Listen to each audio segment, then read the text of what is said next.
Well, actually, what this booklet does, it discusses a great many of these sightings around Washington, D.C., particularly those of mid-July 1952, when about a dozen of the things came over.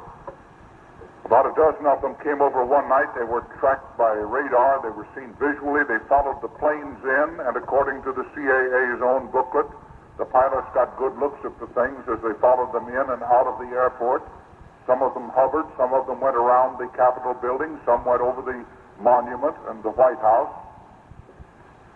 and over the deep freeze and circled all around there. They were seen plainly.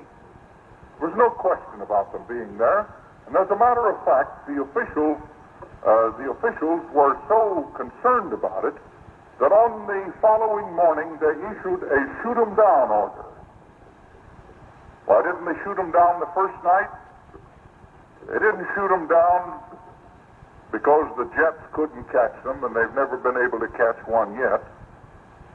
The jets couldn't catch them. The next night they showed up. The jets didn't go up after them.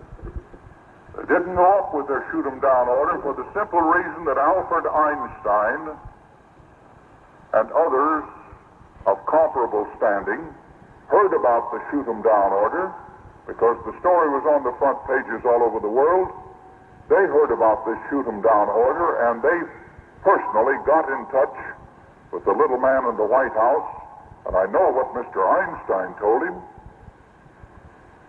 He said, "Mr. President, anyone who can cross millions of miles of space will be able to take care of himself after he gets there. Don't start something you can't finish." That was one time that Give 'em Hell Harry decided it would be better not to give 'em any hell.